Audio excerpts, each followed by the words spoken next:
Madame, Monsieur, bonsoir, bienvenue dans ce journal. À la une, ce samedi, les 4 enfants tués par la foudre dans un village de Guet-Ardo ont été inhumés aujourd'hui. Ils sont tous issus d'une même famille. Le maire venu assister les parents des victimes demande l'installation de paratonnerres. Cher Ahmadoul Khadim, le tout nouvel hôpital de Touba porte le nom du fondateur du mouridisme. Le calife Serigne Mountakha Bachir Mbacké a procédé à l'inauguration en présence du président Macky Sall. Des commerçants du marché Colobane dénoncent une mainmise de la mairie sur la gestion du site. Leur mouvement, Bagn4, demande le renouvellement du bureau du comité de gestion, présent depuis 7 ans déjà. Et puis en sport, afro-basket féminin, le Sénégal réussit son entrée. Les Lions ont battu les Guinéennes 100-31. À suivre les résultats des autres matchs du jour.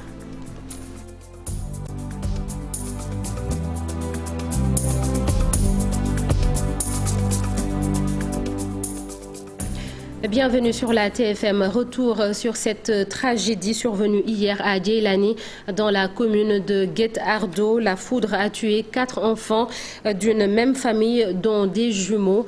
Les jeunes victimes ont d'ailleurs été inhumées aujourd'hui. Le maire, qui s'est rendu sur place juste après le drame, demande l'installation de paratonnerres. Et c'est la deuxième fois que la foudre cible le village depuis le début de l'hivernage. Tchernofal dans la région de Louga.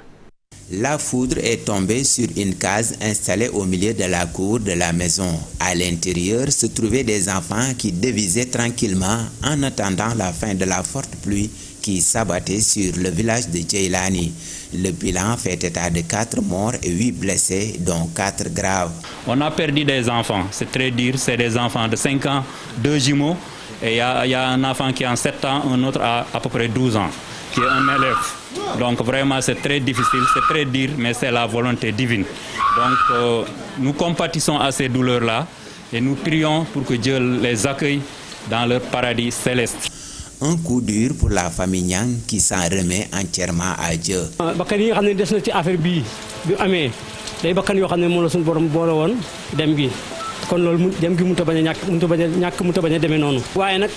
lu metti metti mat nañ ko muñ ndax suñu borom moo ñu ko joxoon. ñun lépp rek ñu delloo ko ci loxoy suñu borom ndax yàlla lu mu dogal na ko jaam bi nangu ndax tey bu neexoon yàlla tey dëkk bi nit du fi des. Le maire de Guet-Ardo, qui s'était rendu sur place pour apporter une assistance morale à la famille endeuillée, souhaite que le monde rural soit équipé de paratonnerres pour protéger les populations contre les foudres. Au début de l'hivernage, on a signalé pour qu'on installe ces paratonnerres dans cette zone-là. Parce que c'est la deuxième fois qu'on connaît ces cas de foudre dans ce village de Djeylani. Et non loin de là, à moins d'1 kilomètre, la foudre s'est abattue sur un arbre aujourd'hui aussi. Donc vraiment, nous invitons l'État à accélérer donc ce programme pour que ces villages-là soient dotés de paratonnerres. Les 4 corps sans vie ont été remis à la famille qui a procédé à leur inhumation cet après-midi. 7 parmi les 8 blessés internés à l'hôpital sont rentrés chez eux. Merci Tchernofal. L'axe routier Ourossogui-Matam est endommagé à plusieurs endroits à cause des fortes pluies. Vous l'avez constaté dans un reportage hier. Le directeur des routes au ministère des Infrastructures et des Transports terrestres annonce des travaux de réhabilitation. Mamadou Alassane Kamara est avec Ali Bandeliang et El Ajli.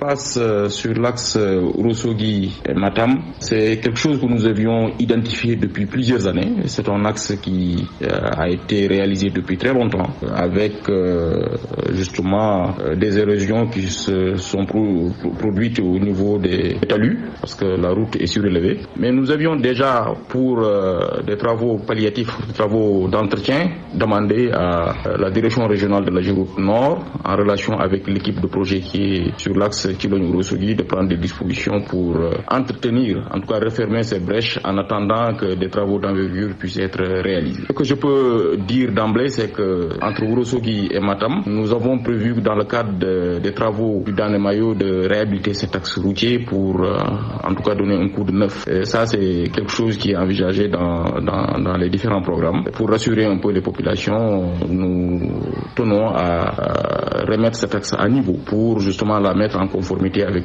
tout ce qui se fera dans la région. Et dire qu'en tout cas nous sommes vigilants. Les équipes de l'AGEROUTE veillent à chaque fois que de besoin à prendre des mesures nécessaires. L'hôpital Cheikh Ahmadoul Khadim de Touba sur la route de Darou Mourti a été inauguré aujourd'hui par le khalife général des Mourides, Serigne Mountakha Bachir Mbacké. C'était en présence du président de la République Macky Sall. Il estime que les habitants de Touba n'auront plus besoin de quitter la ville pour se soigner. Le chef de l'État a également évoqué les problèmes d'assainissement dans la cité religieuse. Le chef de l'État Macky Sall avec nos confrères de la RTS.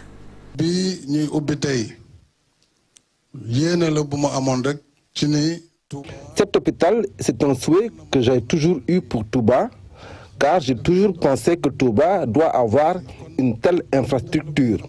À part Dakar, il n'y a qu'à Touba qu'on retrouve un hôpital pareil du point de vue du plateau médical. Personne n'aura plus besoin d'aller jusqu'à Dakar pour se soigner. Je me rappelle, à l'inauguration de l'autoroute Ila Touba, vous étiez présent, mais aujourd'hui, il y a d'autres choses que nous avons fait, notamment sur l'électricité, sur l'eau, mais aussi sur l'assainissement. Mais avec l'hivernage, il y a eu beaucoup d'eau qui est tombée sur Touba. Dans ce cas, ce que nous pouvons faire est d'atténuer la souffrance des populations.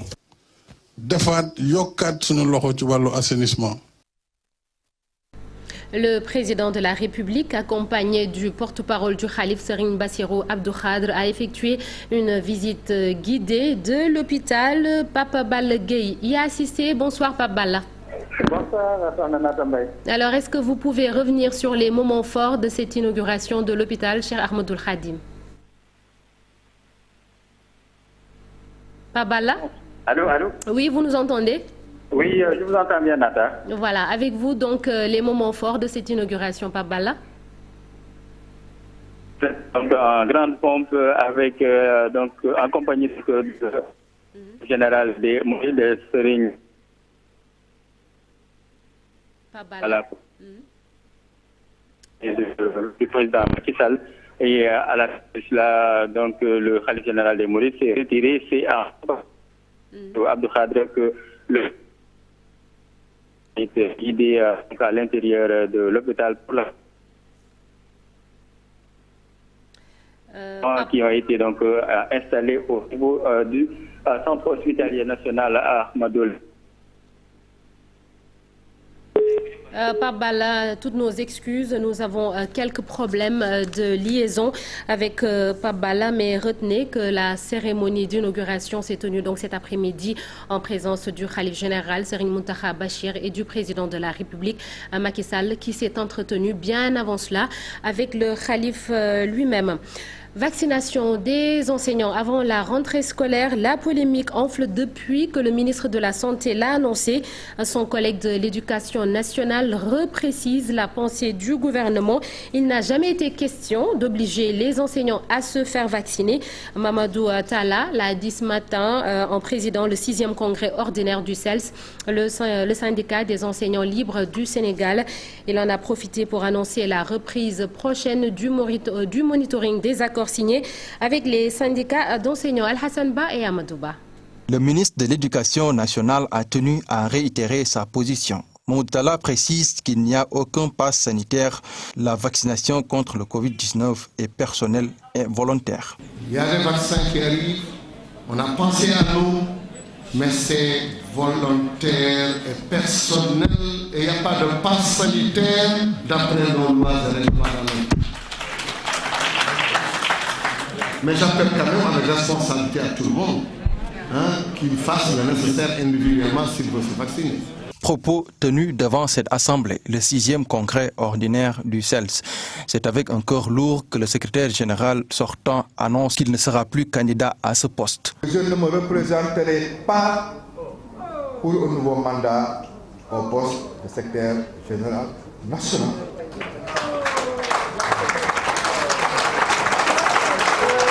Surprise générale, l'émotion était vive. Souleymane Diallo renseigne tout de même qu'il reste membre du syndicat. Je suis persuadé que celles et ceux qui prendront la relève sont nettement à la hauteur des attentes. À travers une résolution, il est élu président d'honneur d'ICELS, le syndicat qui a émis son souhait de voir le gouvernement œuvrer pour la matérialisation de tous les accords signés. Ces préoccupations tournent essentiellement autour des axes ci-après. L'instauration d'un dialogue social permanent et sincère avec les partenaires sociaux.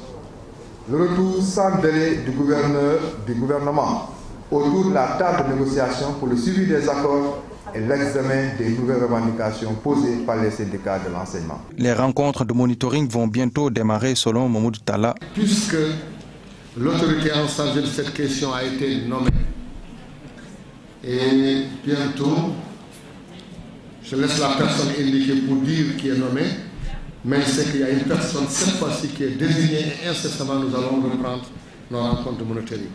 Un nouveau secrétaire général sera élu à l'issue de ce 6e congrès qui a pour thème le dialogue social dans un contexte de pandémie.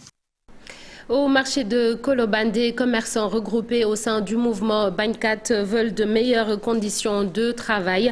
Ils dénoncent une mauvaise gestion du marché et une mainmise de la mairie. Ces commerçants exigent le renouvellement du bureau du comité de gestion. Cher Diop et Amadouba ont assisté à leur conférence de presse. Ce sont tous des commerçants installés au marché Colobane depuis des années. Ils sont tout de même conscients de l'importance de s'organiser. Le mouvement Bagnacat exige une meilleure gestion du marché. Nous dénonçons la gestion du marché et nous dénonçons aussi la partie prise du maire. Parce que c'est le maire qui maintient toujours la comité de gestion ici au marché. Nous avons demandé à chaque fois de voir le maire pour lui expliquer le problème qu'il y a dans le marché. Mais à chaque fois, il n'y avait pas de suite. Pensez sous-régional déjà. Il y a plus de 5 pays qui viennent ici acheter tout ce qu'il y a. Parce qu'en matière de textile, en matière de prêt-à-porter, le marché Colobane est sous-régional. Donc nous créons des emplois et nous formons aussi des jeunes. Pour une meilleure gestion, ces commerçants demandent le renouvellement du bureau, du comité de gestion, du marché. Ça fait plus de 7 ans que le comité de gestion est là. Jusqu'à présent, ils n'ont pas fait d'assemblée générale ni rien. Donc nous demandons au maire Ousmane Ndoye, nous exigeons une assemblée générale le plus rapidement possible. C'est ça que nous exigeons. Des fils du pays qui gagnent leur vie dans ce marché, selon eux, l'accompagnement et la considération sont essentiels. C'est pour mener leurs activités dans les meilleures conditions qui soient.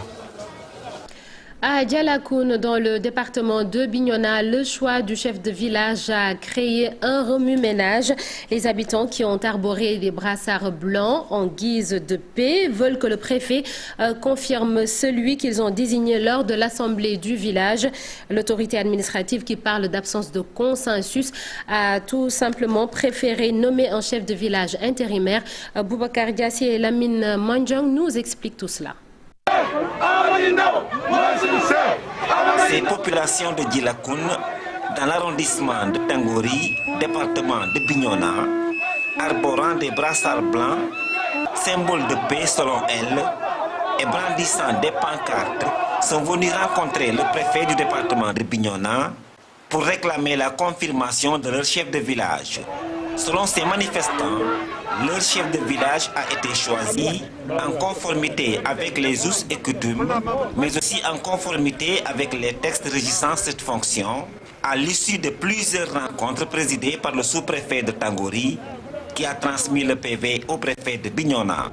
Devant tous les notables des Kalounaï, les chefs de village des Kalounaï, les chefs coutumiers des Kalounaï, les personnes ressources des Kalounaï, nous avons reçu la déclaration de Ndakounda après consensus familial avoir proposé Amadi Ndao.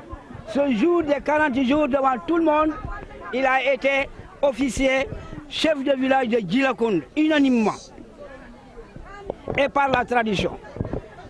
Nous avions confiance et nous avons confiance encore à nos autorités sénégalaises. Le préfet de Bignona se prononce sur le dossier. C'est un problème qui existe depuis 2016, depuis le décès de l'ancien chef de village.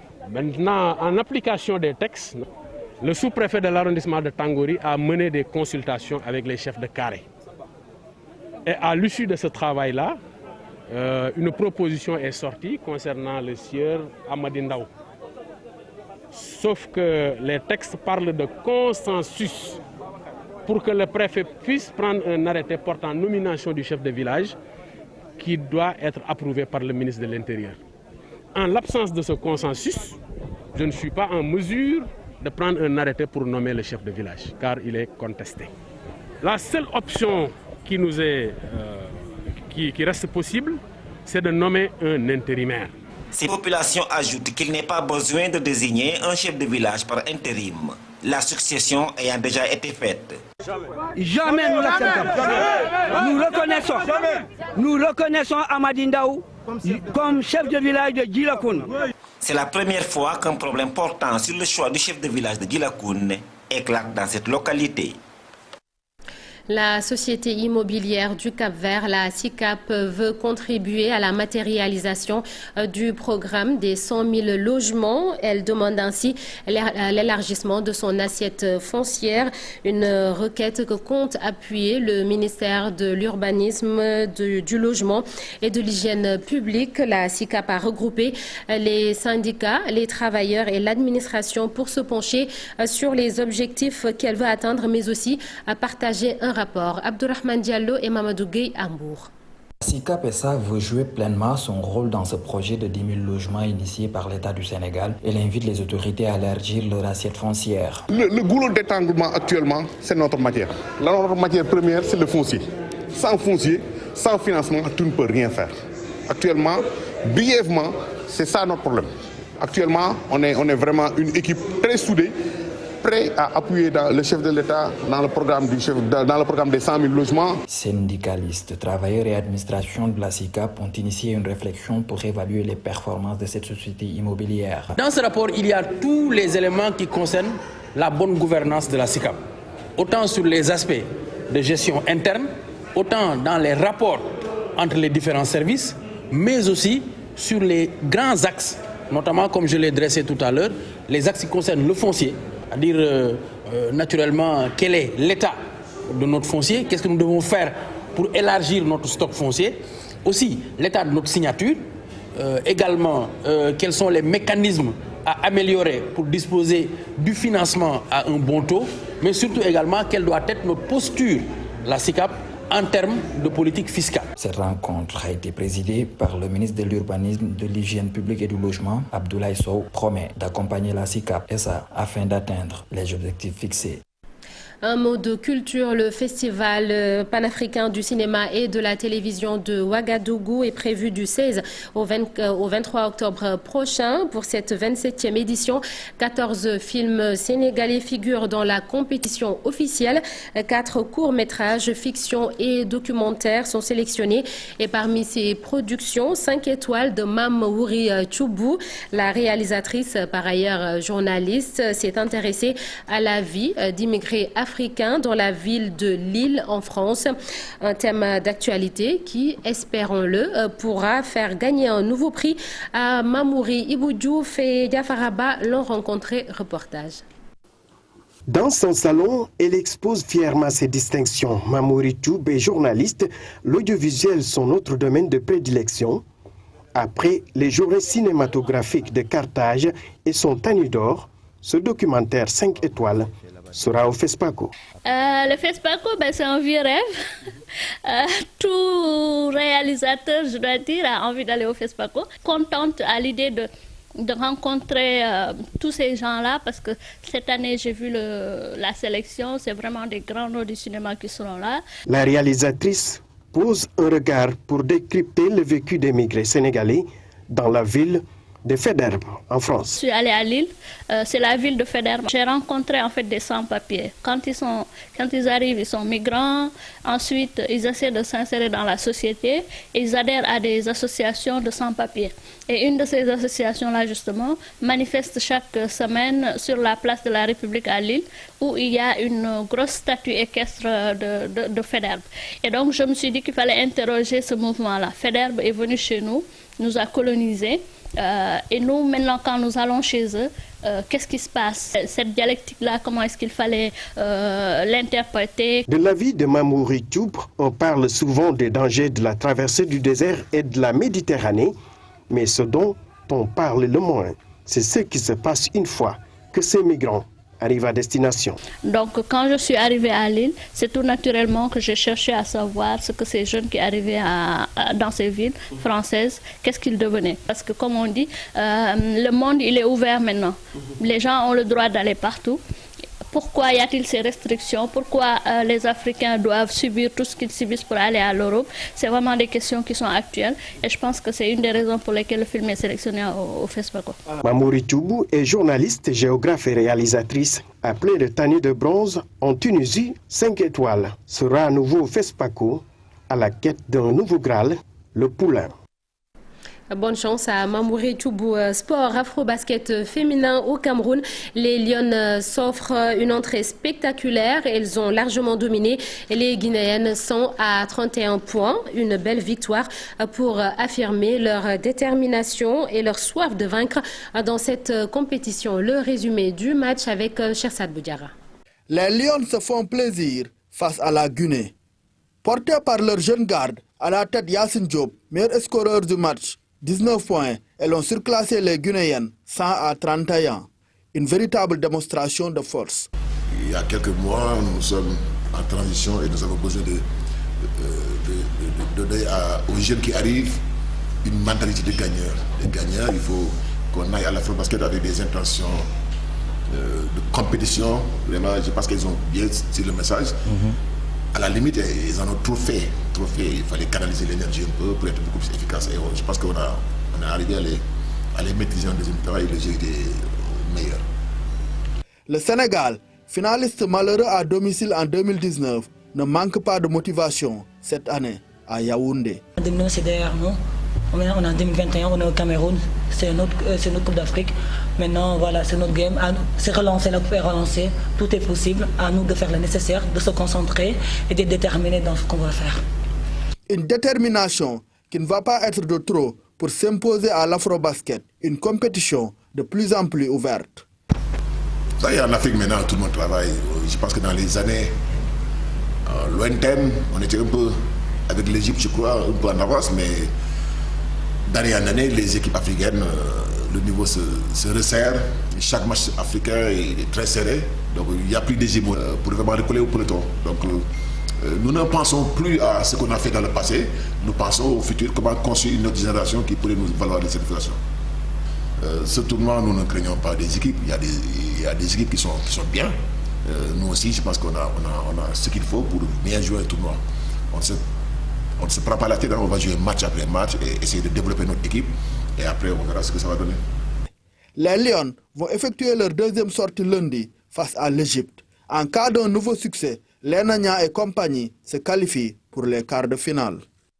Et voici les autres résultats du jour. Pour le groupe B, la rencontre entre le Nigeria, tenant du titre, et le Mozambique est en cours. Dans le groupe D, le Mali a écrasé la Tunisie 101 à 39. Et pour le groupe A, le Cameroun, pays hôte, bat le Kenya 74 à 50. On change de discipline. Pour parler de football, les joueurs sénégalais retrouvent le chemin des 6. Le milieu de terrain de Rayo Vallecano a ouvert son compteur but en Liga dans les 7 ans. Donc, les autorités municipales déclarent avoir investi au moins 650 millions de francs CFA pour la réhabilitation de l'infrastructure. Le maire, qui demande aux citoyens d'en prendre soin, avertit déjà au moindre acte de violence, le stade sera fermé. Le reportage de Pafaraning et Amadouba. Un stade flambant neuf, une pelouse synthétique en très bon état, avec toutes les commodités, même les gradés, envahi par un public heureux de retrouver son antre après plusieurs années d'attente. Le sport de Han avait besoin de cette infrastructure.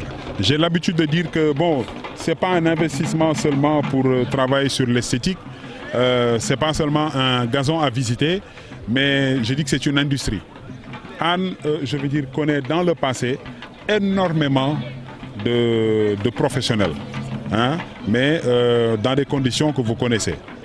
Aujourd'hui, si vous regardez un peu ce qui se passe au niveau du stade municipal avec la pelouse, nous sommes convaincus que les 15 écoles de football de la commune, les équipes d'élite qui sont de Han, de même que le mouvement navétane, on est clair que dans les années à venir, vous allez voir énormément en tout cas de bons résultats, le football se développer. Une réhabilitation qui a coûté près de 700 millions de francs, d'où l'appel du maire pour l'entretien de ce joyau. On va parler de la pelouse, 484 millions. Il y a un investissement sur le pavage. Vous allez voir qu'on va améliorer. On a amélioré les gradins, donc la toiture. Je pense que, en grosso modo, ça doit tourner autour de 650 millions, au moins. On a eu à leur préciser qu'au sein du stade, c'est-à-dire que s'il y a un seul acte de violence, on est dans l'obligation de fermer le stade. Parce qu'on aurait pu penser business, comme le font d'autres. Ouvrir le stade, aller louer le terrain. Là, sur mon bureau, j'ai plus d'une vingtaine d'entreprises qui veulent signer un contrat annuel. Mais nous privilégions les populations. Donc, ce qu'on leur demande, ngir yalla, nañu préserver ce bien, ñun ñoko bok. L'entretien, un des défis à relever après des années d'attente. Pour conserver ce stade intact, il faut aussi relever le port du masque obligatoire avant d'entrer dans ce contexte de Covid-19. Et c'est la fin de ce journal. Merci d'avoir été avec nous. Restez sur la TFM pour la suite des programmes. Excellente soirée à vous. Bonne soirée. Au revoir.